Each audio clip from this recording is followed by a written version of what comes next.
Jim, the importance, and you guys really stress this in your book, relationships.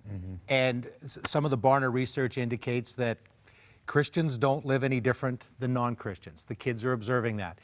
But the importance of having that relationship to show them what it is to live for Jesus. Yeah, I think there's a perception we have and for a lot of years the data kind of bolstered this idea that we would ask people in their 20s, are you still involved in the church? Would you identify as a Christian? We find out, well, no, they're not doing that anymore. So we assumed, okay, we're raising them up a certain way, we're sending them to university, and then they're coming back non-believers. Well, the reality of it is, as we pull and dig down into the data, it turns out that most people who will say in their 20s they are no longer Christians will tell us they left this way of thinking between the ages of 10 and 17. So it's not as though they're leaving our homes, well grounded in their faith, and then they lose their faith in college. It's that while they're with us, we may not have the relationship that revealed the level of skepticism they held. They were already losing their faith. And this is why the age of skepticism has dropped. And what's dropping it is this glowing rectangle at the end of your hand.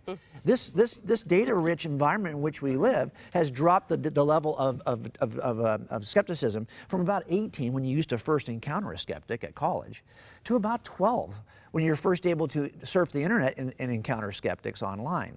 We have to, as parents, have deep conversations and relationships that will allow us to see this is happening right before our eyes, not be surprised by it later. Okay, so as a parent, I'm hearing parents saying, so what do we do? I want my child, I want my little Ethan and my little Joshua to grow up knowing Jesus and following him. And so I'm asking the questions, I'm having these conversations. What do we do to make sure that at age 7, age 10, that they're not already thinking that? Because that's the age of my kids right now. Right. So first off, you pray for your kids. Yeah. Second off, do everything you can to build relationships with your kids. That matters. Step into their worlds. We have a whole chapter on 10 practical ways to build relationships with Gen Z. Third is, we're not saying here's a new program you need to do. We're simply saying open up our eyes and look more strategically at opportunities that are there. So we're hearing that significant numbers of Gen Z are leaving the church, but they're not leaving God.